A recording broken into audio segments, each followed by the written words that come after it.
This is the genealogy of Jesus the Messiah, the son of David, the son of Abraham. Abraham was the father of Isaac, Isaac the father of Jacob, Jacob the father of Judah and his brothers, Judah the father of Perez and Zerah, whose mother was Tamar, Perez the father of Hezron, Hezron the father of Ram, Ram the father of Aminadab, Aminadab the father of Nahshon, Nahshon the father of Salmon, Salmon the father of Boaz, whose mother was Rahab, Boaz the father of Obed, whose mother was Ruth, Obed the father of Jesse, and Jesse the father of King David. David was the father of Solomon, whose mother had been Uriah's wife. Solomon the father of Rehoboam, Rehoboam the father of Abijah, Abijah the father of Asa, Asa the father of Jehoshaphat, Jehoshaphat the father of Jehoram, Jehoram the father of Uzziah, Uzziah the father of Jotham, Jotham the father of Ahaz, Ahaz the father of Hezekiah, Hezekiah the father of Manasseh, Manasseh the father of Amon, Amon the father of Josiah, and Josiah the father of Jeconiah and his brothers at the time of the exile to Babylon.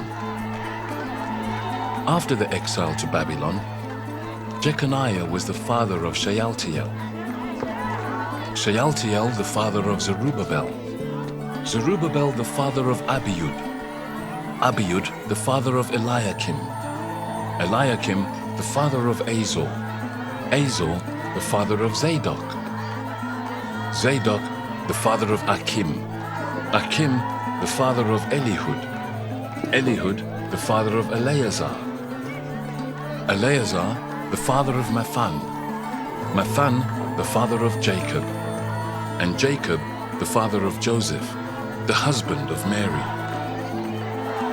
And Mary was the mother of Jesus, who is called the Messiah.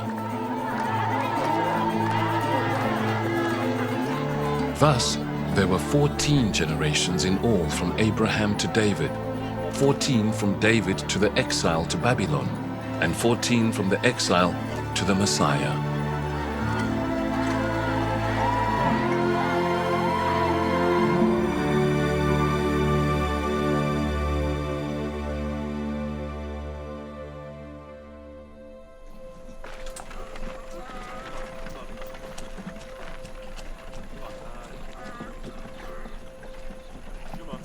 This is how the birth of Jesus the Messiah came about.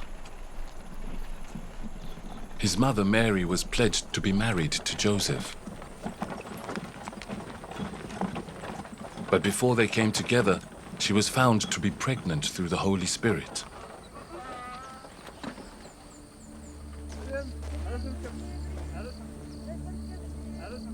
Because Joseph, her husband, was faithful to the law and yet did not want to expose her to public disgrace,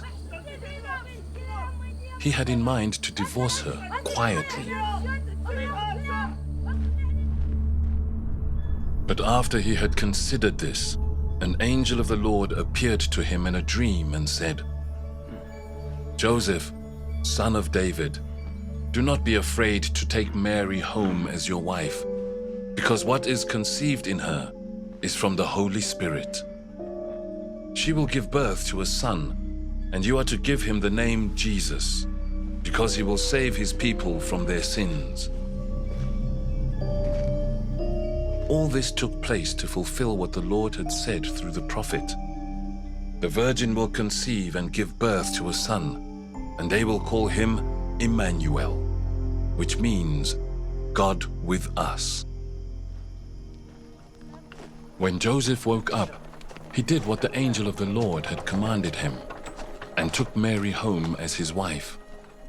But he did not consummate their marriage until she gave birth to a son.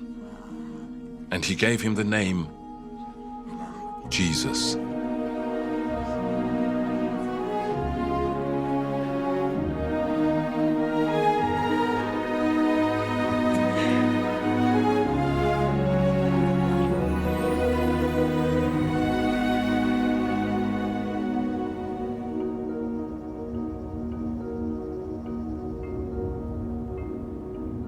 After Jesus was born in Bethlehem in Judea, during the time of King Herod, Magi from the east came to Jerusalem and asked, "Where is the one who has been born King of the Jews? We saw his star when it rose and have come to worship him." When King Herod heard this, he was disturbed, and all Jerusalem with him. When he had called together all the people's chief priests and teachers of the law, he asked them where the Messiah was to be born. "In Bethlehem, in Judea," they replied, "for this is what the prophet has written.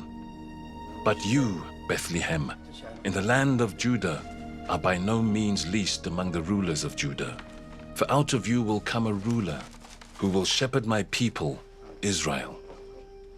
Then Herod called the Magi secretly and found out from them the exact time the star had appeared. He sent them to Bethlehem and said, "Go and search carefully for the child. As soon as you find him, report to me, so that I too may go and worship him." After they had heard the king, they went on their way, and the star they had seen when it rose went ahead of them until it stopped over the place where the child was. When they saw the star, they were overjoyed. On coming to the house, they saw the child with his mother, Mary, and they bowed down and worshipped him. Then they opened their treasures and presented him with gifts of gold, frankincense, and myrrh. And having been warned in a dream not to go back to Herod, they returned to their country by another route. When they had gone, an angel of the Lord appeared to Joseph in a dream. "Get up," he said. "Take the child and his mother and escape to Egypt. Stay there until I tell you, for Herod is going to search for the child to kill him."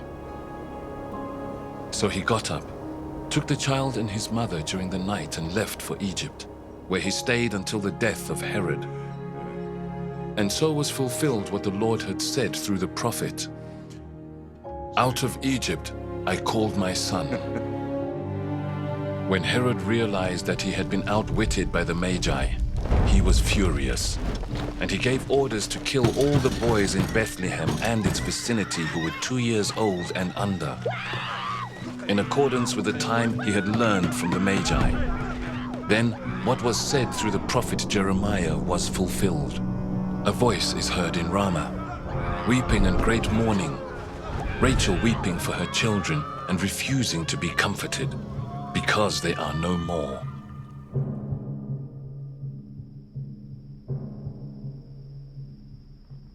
After Herod died, an angel of the Lord appeared in a dream to Joseph in Egypt and said, "Get up, take the child and his mother and go to the land of Israel.